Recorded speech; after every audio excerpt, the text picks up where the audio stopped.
Halo, Assalamualaikum warahmatullahi wabarakatuh. Tabik pun, saya Ani Pangestu dari mahasiswa Pendidikan Geografi 2019.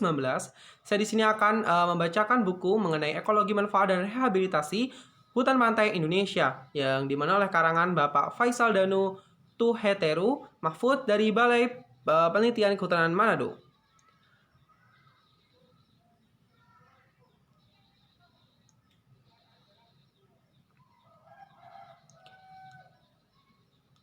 Baiklah, kita langsung saja ke pendahuluan. Indonesia merupakan salah satu negara yang kaya akan jenis flora dan fauna dengan tipe hutan yang bervariasi di dunia, sehingga Indonesia dikenal sebagai negara mega biodiversity ketiga setelah Brazil dan Zaire. Keanekaragaman yang tinggi didukung oleh wilayah yang luas dengan banyak kepulauan dan berada di daerah tropis yang memiliki paleoagroklimat yang sesuai. Indonesia memiliki sekitar 17.508 pulau dengan panjang pantai sekitar 81.000 km. Masing-masing mempunyai ciri khas tersendiri dan memiliki potensi sumber daya yang produktif. Diperkirakan Indonesia juga memiliki 90 tipe ekosistem, baik di daratan maupun perairan dan terdapat 15 formasi hutan alam yang tersebar dari ujung barat dari Sabang sampai ujung timur di Merauke, yang merupakan habitat utama banyak spesies tumbuhan dan hewan. Salah satu formasi hutan tersebut adalah hutan pantai. Hutan pantai yang dimaksud di sini tidak termasuk hutan mangrove. Indonesia, formasi hutan ini mempunyai keunikan tersendiri.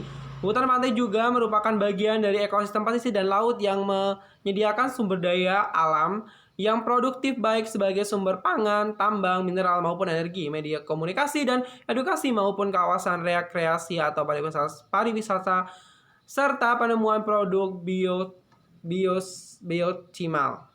biosemikal, maaf.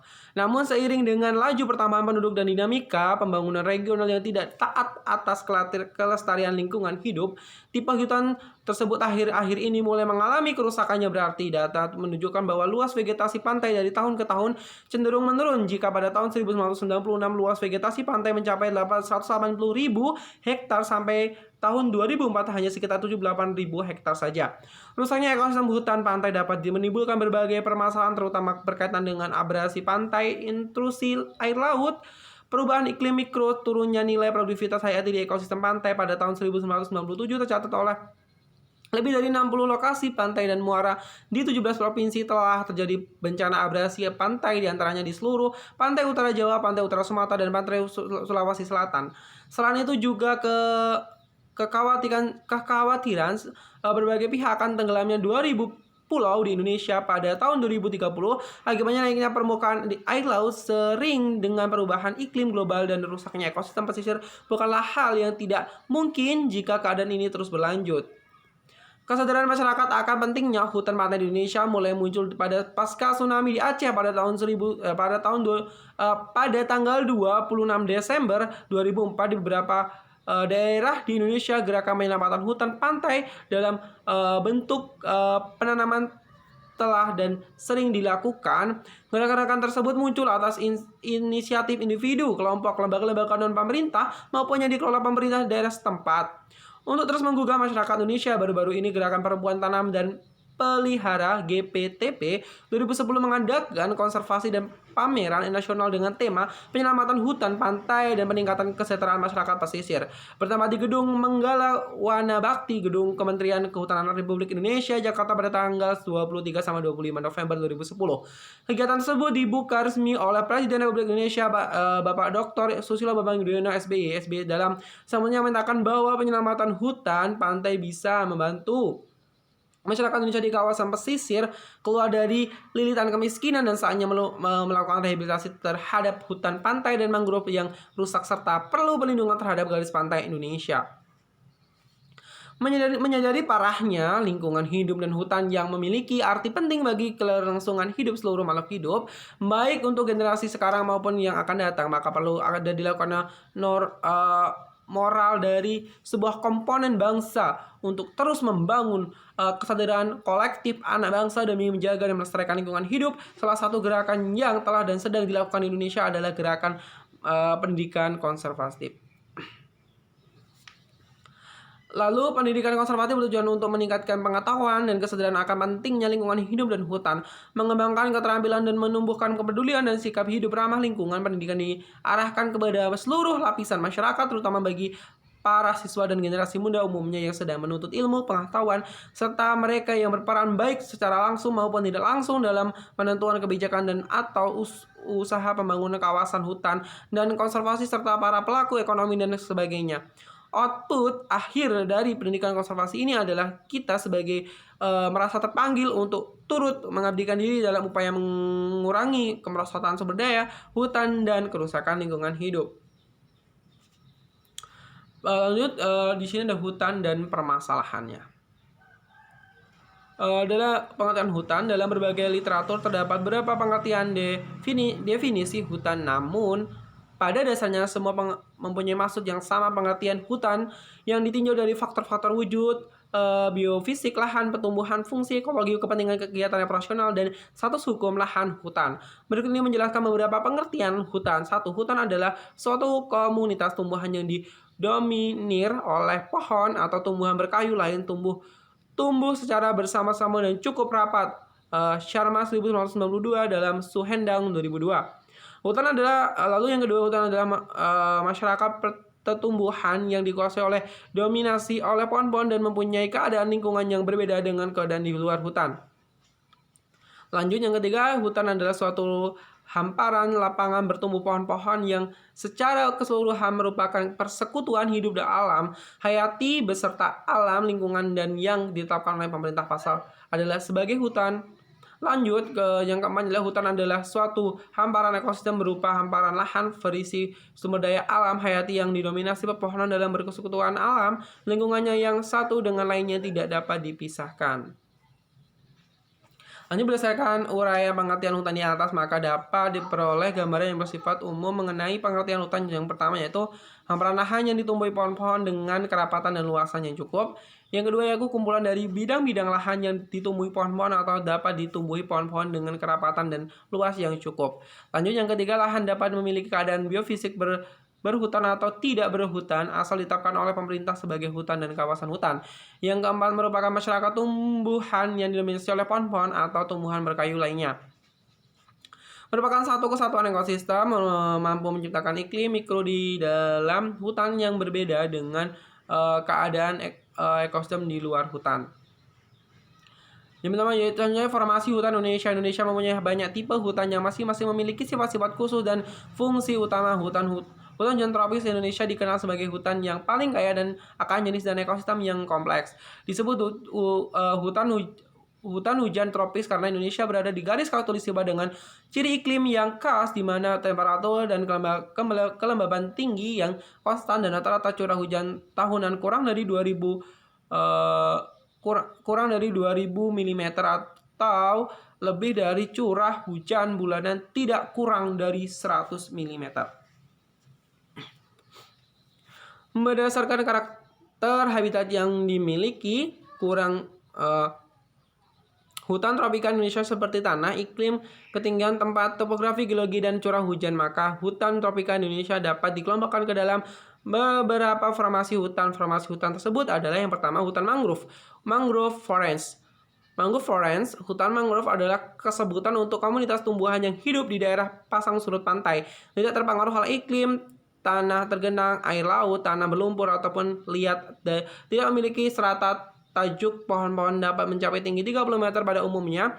Hutan ini dominasi oleh Rhizophora sp, Avicennia sp, Cheriops sp, dan Buchularis sp. Pada umumnya hutan mangrove terdiri dari beberapa zonasi. Lanjut, hutan pantai atau beach forest. Pada pantai daerah pantai merupakan daerah perbatasan antara ekosistem laut dan ekosistem darat. Karena hamparan gelombang dan hembusan angin, maka pasir dari pantai membentuk gundukan ke arah darat. Setelah membentuk gundukan pasir itu biasanya terdapat hutan yang dinamakan hutan pantai. Lalunya yaitu ketiga, hutan rawa air tawar. Hutan yang tumbuh tidak terpengaruh dari iklim dan selalu tergenang air tawar dan atau daerah landai yang terdapat di beberapa hutan mangrove dengan jenis tanah aluvial yang kaya hara. Pada umumnya sumber air tawar berasal dari sungai yang ada di dekatnya. Tegakkan hutan selalu hijau dengan pohon-pohon mencapai 50-60 meter dan terdiri dari berbagai lapisan tajuk. Lanjut, hutan rawa gambut. Hutan yang tumbuh pada tanah argosol dengan ketebalan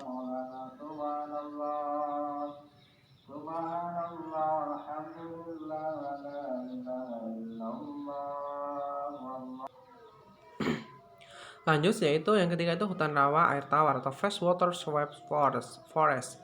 Hutan yang ditumbuh tidak dipengaruhi oleh iklim dan selalu tergenang air tawar dan daerah jauh landai yang terdapat di belakang hutan mangrove dengan jenis tanah aluvial yang kaya hara. Lanjut, ada hutan rawa gambut atau peat swamp forest.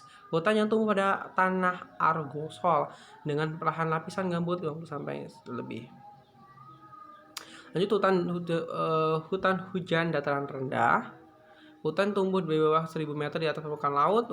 Formasi hutan ini paling luas menyebar di keberagaman hayati yang paling tinggi dapat daerah iklim bertipe basah tipe A dan B, terutama pada daerah podsolik, latosol, dan aluvial. Lanjut kepada hutan hujan pegunungan bawah atau mountain forest. Hutan yang tumbuh pada ketinggian antara 1000 sampai 2000 meter di atas permukaan laut. Antara curah hujan yang tinggi terdapat di daerah periklim basah tipe A dan B. Lanjut ke 7, hutan hujan pegunungan atas atau mountain forest. Hutan yang tumbuh pada ketinggian kurang lebih 2000 meter.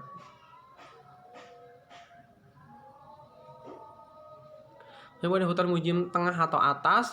Tipe hutan ini terdapat pada ketinggian 1000 sampai 4100 meter di atas permukaan laut dan terdapat penyebaran di daerah beriklim musim atau kering tipe iklim C dan D. Lanjut.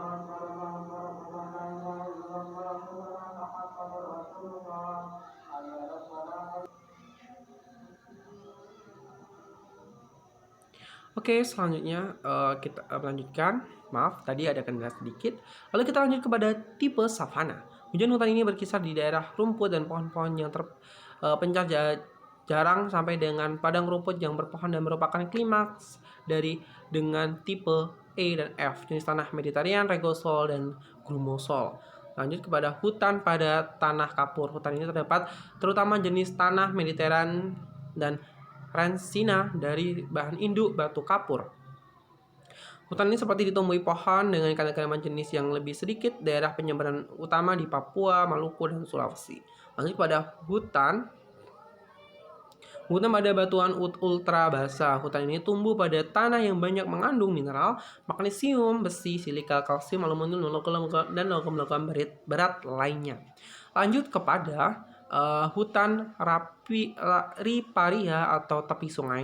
Hutan ini terdapat di sepanjang sungai besar, merupakan vegetasi rawa musiman yang dapat berbeda dan tanah aluvial. Penyebaran utama di Kalimantan dan Sumatera. Lanjut kepada selain berdasarkan faktor habitat, kawasan hutan Indonesia juga diklasifikasi berdasarkan kategori status hukum fungsi penggunaan lahan Undang-Undang Nomor 41 Tahun 1999 tentang kehutanan. Maka hutan Indonesia digolongkan atas 1, hutan lindung atau protection forest. Kawasan hutan yang mempunyai fungsi pokok sebagai pelindung sistem penyangga kehidupan untuk mengatur tata air, mencegah banjir, mengendalikan erosi, mencegah intrusi air laut, dan memelihara kesuburan tanah. Lanjut kepada hutan produksi atau production forest. Kawasan hutan yang mempunyai fungsi pokok produksi hasil hutan, yaitu benda-benda hayati, non-hayati, dan turunannya, serta jasa yang berasal dari hutan. Lalu hutan konservasi atau conservation forest. Kawasan hutan dengan ciri khas tertentu yang mempunyai fungsi pokok pengawetan keanekaragaman tumbuhan dan satwa serta ekosistemnya. Kawasan konservasi terbagi atas 3, yaitu kawasan Suaka Marga Satwa atau Cagar Alam Suaka Marga Satwa, dan kawasan pelestarian alam, taman nasional, taman wisata alam, dan taman hutan raya, lalu serta taman buru. Lalu fungsi dan manfaat hutan. Hutan merupakan penjelmaan kasih Tuhan yang menjadi salah satu sumber daya alam potensial sebagai berbagai fungsi atau manfaat dalam menyangga kehidupan ekosistem. Fungsi atau manfaat hutan dapat berhubungan langsung dengan penunjang kehidupan sosial, ekonomi masyarakat, ataupun secara tidak langsung. Manfaat hutan yang langsung bagi kehidupan manusia adalah sebagai sumber kayu bakar, bahan bangunan, dan bahan kerajinan, tumbuhan hias, obat-obatan tradisional, bahan bangunan, atau sebagai sumber devisa negara.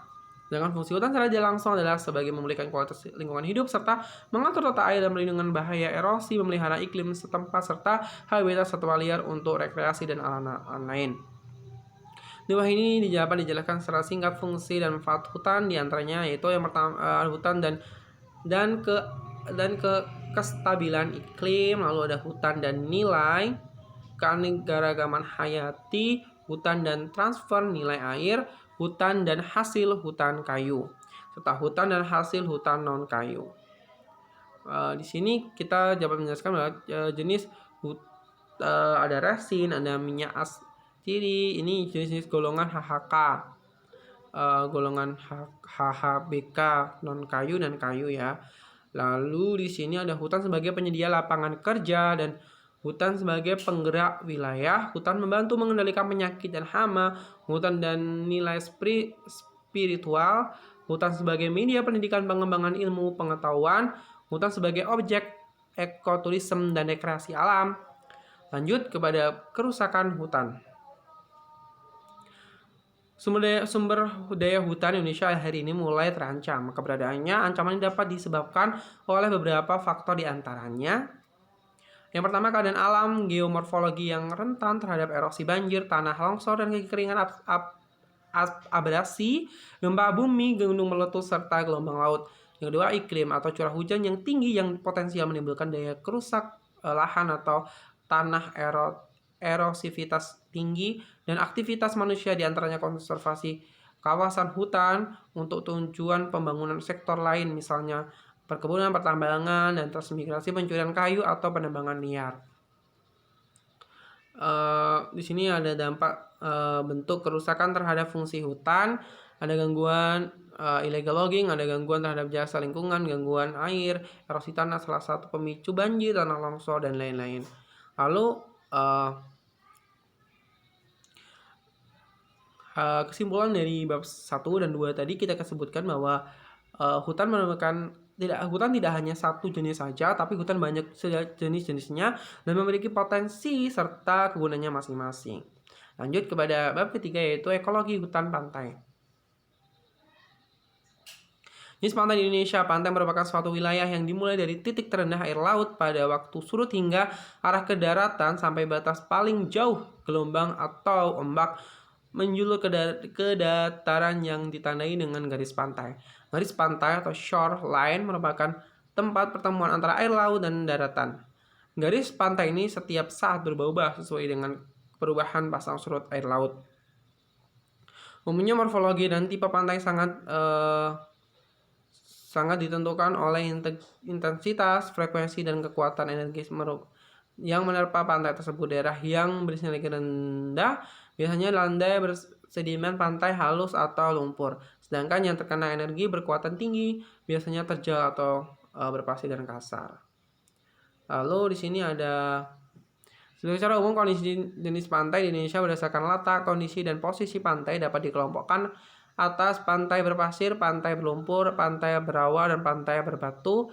Sugiarto dan Eka Riono 1996.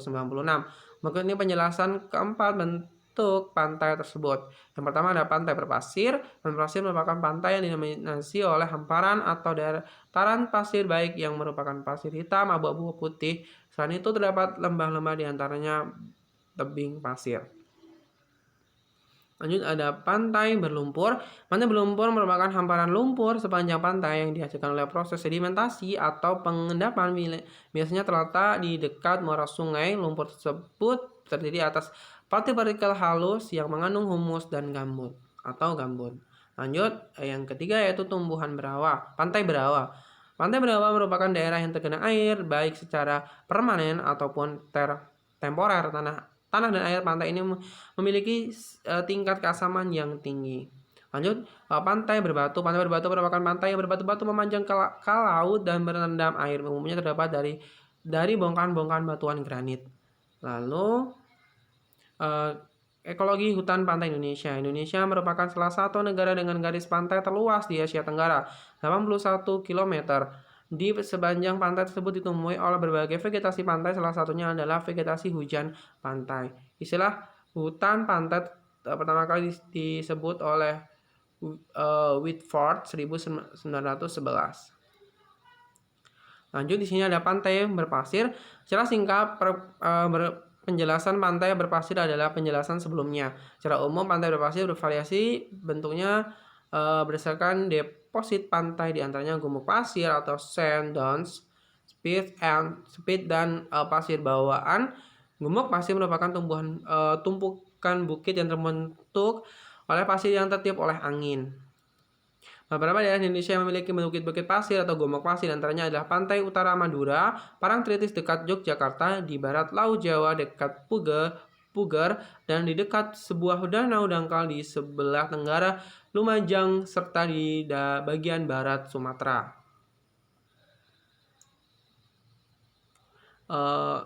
Lanjut, Canavia martatsou, ada Vigiana marina, dan Cipeus paduculatus, dan Spinifex litoreus Merrill. Ada tumbuh-tumbuhan Feriferial Zizanioides. Lanjut kepada Sesuvium portulacatrum, ada Insaheum muticum, lalu formasi Barangtonia.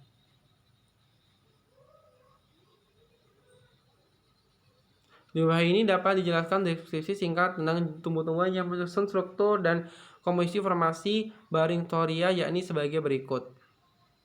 Ada Barringtonia acincea quartz, ada Calophyllum onyphilum, ada Terminalia chapa, ada Padus tectorius, ada Hibiscus tilaceus, ada Casuarina Ecusetfolia blanco, ada Charbera mangas, ada Hermandatia peta atau binoang laut, ada Insia bicuga, lalu ada Pongamia pinnata Merrill, lalu ada Scapella takada, ada Chirum acetium L. Lalu di sini kita ke pantai curam dan berbatu. Tipe pantai ini dominan terdapat di wilayah Sulawesi, paparan Sunda, bagian selatan Sumatera, dan Jawa. Biasanya tipe ini berasosiasi dengan jalur pegunungan dekat pantai atau menurut Wong 2005. Pantai berbatu dijumpai pada daerah pantai di mana terdapat batu-batu keras badan tahan terhadap benturan ombak laut. Faktor-faktor habitat hutan pantai. Habitat di pesisir pantai sangat menentukan aktivitas hidup makhluk hidup, baik tumbuhan maupun hewan. Kondisi habitat sangat dipengaruhi oleh angin kencang dengan hembusan garam, kadar garam yang tinggi dalam tanah, penggenangan oleh air laut, aerasi tanah, dan stabilitas tempat tumbuh atau FWIS 1990. Nah, lalu sini bentuk toleransi tanaman terhadap salinitas. Ada morfologi atau pengurangan jumlah dan ukuran daun, pengurangan jumlah stomata per satu luas, peningkatan sukulensi, penebalan kotikula dan lapisan lilin, peningkatan stiloses, serta peningkatan lignifikasi akar. Lalu ada fisiologi, ada biokimia, dan molekuler.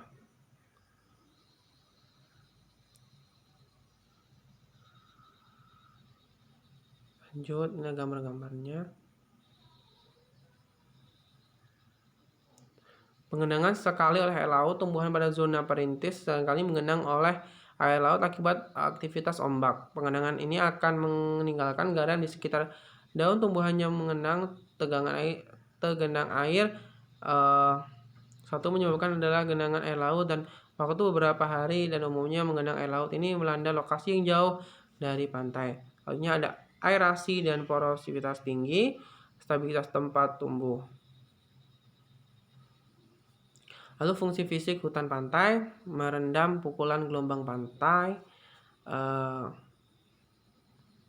merendam gelombang pukulan pantai, mereduksi terjadinya abrasi pantai, lalu melindungi ekosistem darat dari terpaan angin dan badai sekaligus sebagai pengendali erosi pasir pantai.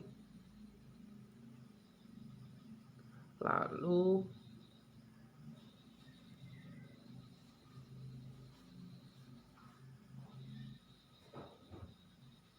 sebagai daerah pengontrol siklus air dan proses intrusi air laut. Selanjutnya adalah fungsi ekologi hutan pantai. Sebagai habitat flora dan fauna, hutan pantai merupakan habitat hidup berbagai flora dan fauna baik yang berstatus dilindungi khas maupun endemik. Inilah binatang. Lalu sebagai tempat bertelur, hutan pantai dijadikan sebagai tempat penting bagi berbagai jenis penyu untuk bertelur. Salah satunya faktor pendukung adalah tekstur pasir kuarsa yang didominasi oleh vegetasi pantai berupa tanaman pandan. Lalu jasa kesehatan lingkungan, hutan pantai juga berfungsi sebagai pengendali pemanasan global dan perubahan iklim melalui penyerapan karbon dan memelihara iklim mikro. Lalu estetika daerah perkotaan. Penanaman pohon pada wilayah perkotaan menjadi sangat penting di tengah pesatnya konsumsi masyarakat terhadap kendaraan bermotor. Lalu fungsi sosial dan ekonomi hutan pantai. Di sini ada wilayah pantai dan tempat berkemah. Wilayah pantai merupakan salah satu tempat kegiatan wilayah bahari atau wisata kelautan. Wilayah pantai sendiri definisikan sebagai wilayah yang objek dan daya tariknya bersumber dari potensi bentang laut atau seascape maupun bentang darat pantai atau coastal landscape.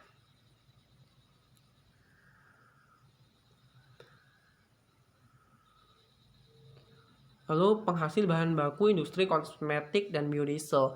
Jenis tumbuhan yang tumbuh di hutan pantai mengandung bahan-bahan kimia yang dapat digunakan untuk kepentingan industri kosmetik, diantaranya keben, ketapang, dan lain-lain.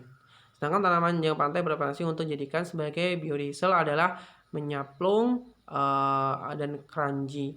Menyaplung segar mengandung minyak 40-50%, dan jika dalam kondisi kering mengandung 70-75%. Selalu sebagai penghasil obat-obatan.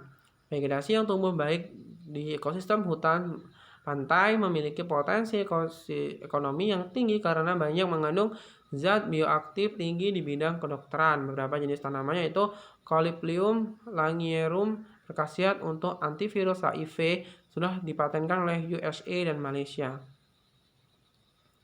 Lanjut, sumber penghasil bioenergi. Vegetasi hutan pantai dapat dimanfaatkan sebagai sumber bahan bangunan, kayu bakar, arang, pulp, dan kertas, dan lain. Contoh Pongamia pinnata, dan lain-lain.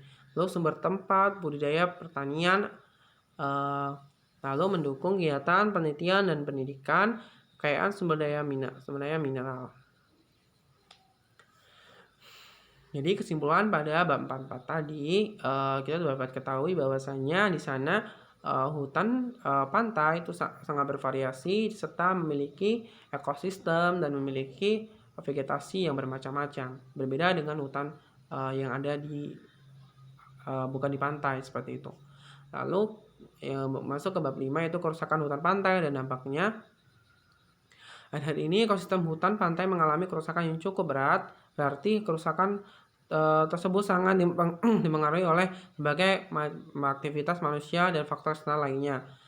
Wilayah pantai dijadikan sebagai tempat strategis bagi masyarakat umum, pengusaha, militer, dan industri.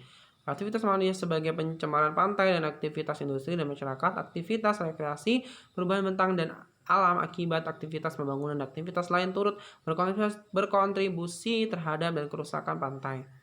Lalu secara garis besar faktor penyebab kerusakan hutan pantai terjadi di Indonesia disebabkan yang pertama pencemaran daerah pantai, pemanasan global, perubahan bentang alam, aktivitas kegiatan pariwisata dan rekreasi, lalu penambangan bahan mineral, Lalu aktivitas manusia lainnya, selain aktivitas manusia yang sudah dijelaskan sebelumnya, kegiatan pembukaan lahan secara masif untuk berkebun, kelapa dan usaha budidaya pertanian lainnya, intensifikasi penggunaan lahan, kebakaran serta penebangan liar juga berkontribusi terhadap degradasi lingkungan di wilayah pantai. Lalu ada faktor eksternal atau kondisi alam. Lalu di sini selain berdampak global yang sudah dijelaskan di atas, faktor kondisi alam, banjir, El Nino, hurricane, cyclone,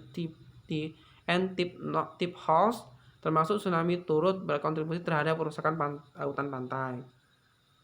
Lalu dampak kerusakannya, dampak lingkungan yang dapat ditemukan dengan adanya degradasi atau kerusakan pantai, diantaranya adalah erosi pantai abrasi. Di Indonesia terjadi erosi pantai diawali di pantai selatan Pulau Jawa sejak tahun 1970-an, di mana hutan-hutan mangrove dan pantai dikonversi untuk peruntukan lainnya. Lalu terjadi erosi pasir. Menurut Sukresno 2007, bahwa akibat dari erosi pasir yang ditimbulkan oleh angin dapat menyebabkan satu, lahan pantai berpasir yang bertekstur kasar yang bersifat lepas sangat peka terhadap erosi angin. Lalu dua, pengendapan pasir yang dapat menutup wilayah budidaya dan pemukiman yang berada di belakangnya. Dan tiga, adanya butiran pasir beragam yang berangkut oleh proses erosi dapat merusak tanaman budidaya serta meningkatkan proses korosi pada barang-barang logam serta 4, lahan pasir menjadi kritis dan terjadi penurunan produktivitas lahan. Lalu ada intrusi air laut yang terjadi semakin cepat, hilangnya sempadan pantai, lalu menurunnya keanekaragaman hayati serta musnahnya habitat satwa dan satwa tertentu. Lalu dampak-dampak sosial dan ekonomi, penurunan nilai pariwisata, dampak lain yang ditimbulkan. Baiklah, itu tadi bab 5, di mana kesimpulannya kita ketahui bahwasanya akibat-akibat ataupun kerusakan di hutan pantai yang mana diakibatkan tidak hanya faktor eksternal ataupun internal, tapi juga faktor-faktor lainnya seperti tsunami dan lain-lain. Maka perlu sekali untuk merawat ataupun agar hutan pantai tetap asri. Lanjut ke bab 6, rehabilitasi dan konservasi hutan pantai. Rehabilitasi hutan pantai dalam penutup bukunya Koltenborg et al. 2006 menyebutkan bahwa saat ini hutan pantai Indonesia mengalami penurunan kualitas dan kuantitas yang sangat drastis. Faktor utamanya degradasi hutan pantai adalah aktivitas manusia baik dalam perluasan permukiman maupun tuntutan kebutuhan ekonomi. Lanjut, budidaya jenis tumbuhan hutan pantai. Faktor pembatas dan rehabilitasi lahan pantai adalah berkenaan dengan kondisi ekstrim kawasan pantai, yaitu salinitas tinggi, kadar air tanah, pasir rendah, hembusan angin kencang, evaporasi tinggi, kandungan bahan organik rendah, serta mobilitas tanah atau pasir yang tinggi. Khusus pada rehabilitasi wilayah gumuk pasir, pemilihan jenis harus memiliki syarat sebagai berikut. Menurut Bente 2010, memiliki kapasitas tumbuh yang baik pada kondisi lingkungan yang tidak subur, memiliki sistem perakaran yang intensif, serta dapat menyesuaikan residu yang berdampak pada peningkatan kelembapan tanah.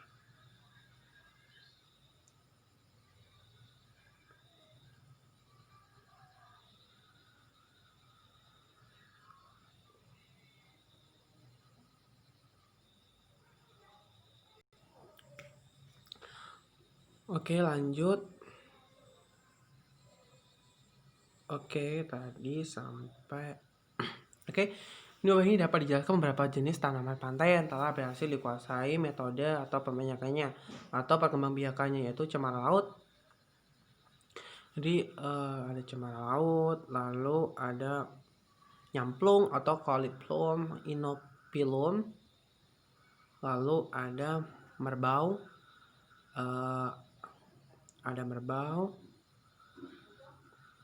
lalu ada waru, ada juga waru laut, ada kepuh, ada ketapang, ada putat laut.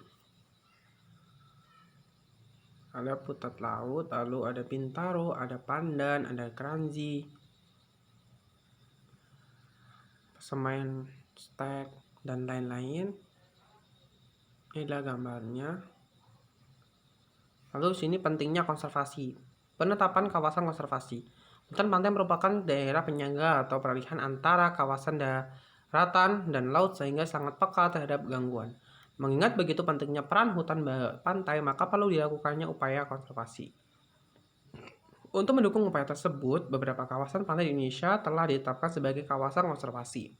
Tujuan utama mengelola kawasan konservasi adalah melindungi ekosistem, populasi, dan beragam spesies yang mengalami ancaman atau rentan terhadap kepunahan, serta menjaga agar sumber daya tersebut memberikan manfaat bagi kebutuhan manusia dan biosfer. Lalu di sini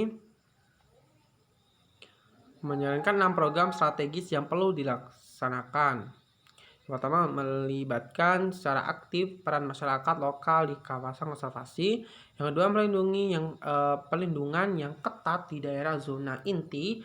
Yang ketiga, pembentukan manajemen satu pintu. Yang keempat, peningkatan pendidikan dan kesadaran masyarakat akan pentingnya kawasan konservasi bagi bangsa Indonesia. Lalu mengembangkan mata pencarian alternatif bagi masyarakat lokal. 6. Mengembangkan program penelitian dan monitoring serta sistem informasi bagi pengelolaan kawasan konservasi.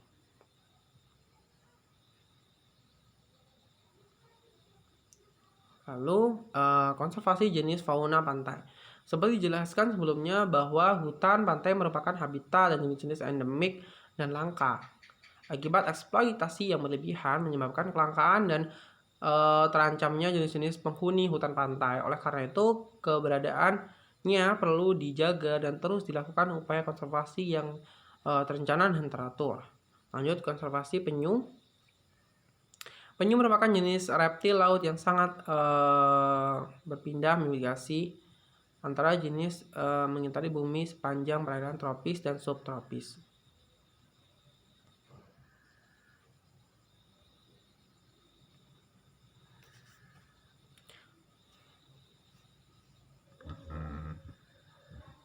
Lalu di sini ada konservasi maleo. Maleo termasuk genus Marcopelano, famili Megapodius ordo dari dunia hewan vertebrata. Di Indonesia terdapat 2 jenis burung yang termasuk Megatopidae yang telah banyak dikenal dan dilindungi, yaitu maleo dan burung gosong.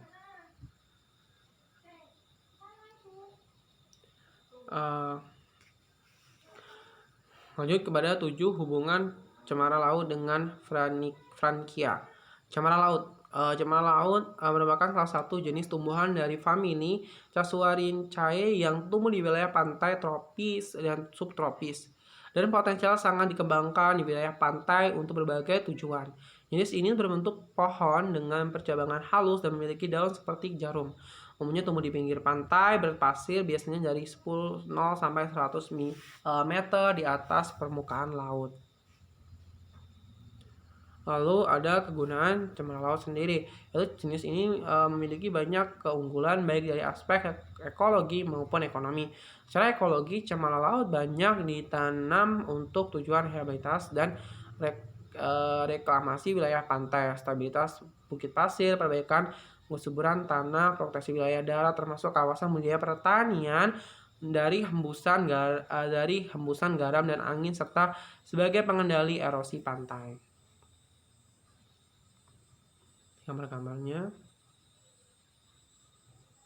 Oke, di sini ada penggunaan pohon kasuariana untuk berbagai tujuan. Yang pertama ada kayu, konstruksi dan bahan bakar, ada agroforestry, ada rehabilitasi dan reklamasi lahan, ada penggunaan lain seperti tanaman muda, potensial untuk pakan ternak dan kotoran ternak baik untuk perbaikan tanah. Lalu ada produk bukan kayu. Oke, selanjutnya yaitu pengertian dan karakteristik sel Frankia. Frankia merupakan bakteri gram positif yang merambut dan termasuk bakteri aerobik serta terdapat di nodul atau akar tanaman non-legum.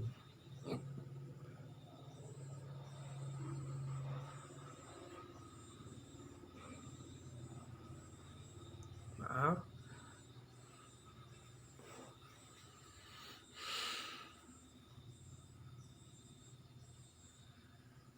Inilah proses infeksi Francisca pada akar tanaman inangnya.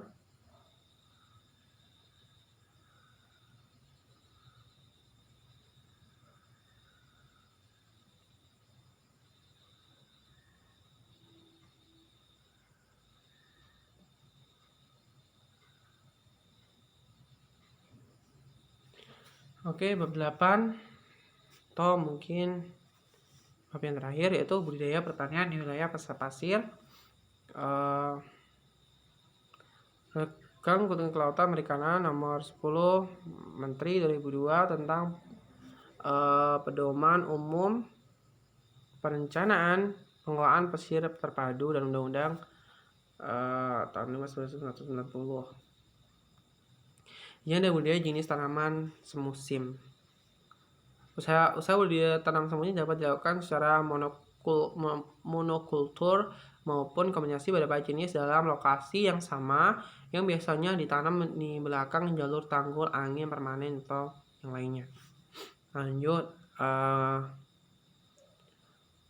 di bawah ini jenis-jenis yang sudah diusahakan oleh petani di lahan berpasir di pantai Samas, daerah istimewa Yogyakarta. Ada budidaya semangka, ada budidaya terong ungu, ada budidaya bawang merah, budidaya cabai merah keriting, dan budidaya kacang panjang.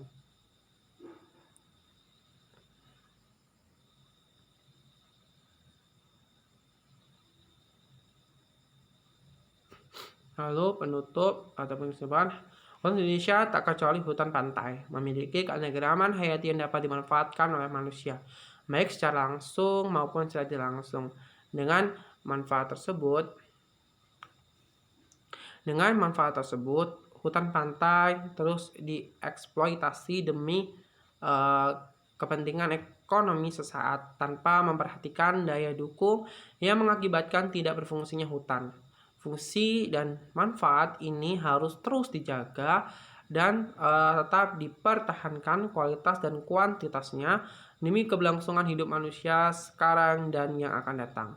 Untuk terus mempertahankan kelestarian maka adalah tugas kita sebagai khalifah di muka bumi ini untuk menjaganya.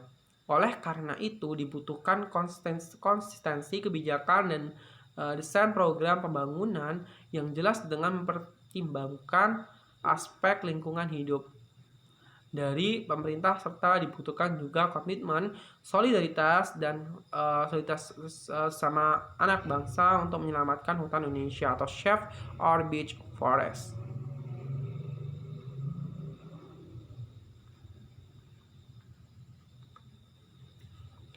Baiklah, mungkin itu tadi saya membacakan buku saya yang berjudul Ekologi Manfaat mengenai hutan pantai yang ada di Indonesia. Mungkin itu yang dapat saya sampaikan. Maaf jika mungkin terlalu cepat atau kurang jelas, saya mohon maaf. Dan saya akhiri, wassalamualaikum warahmatullahi wabarakatuh. Tabi pun.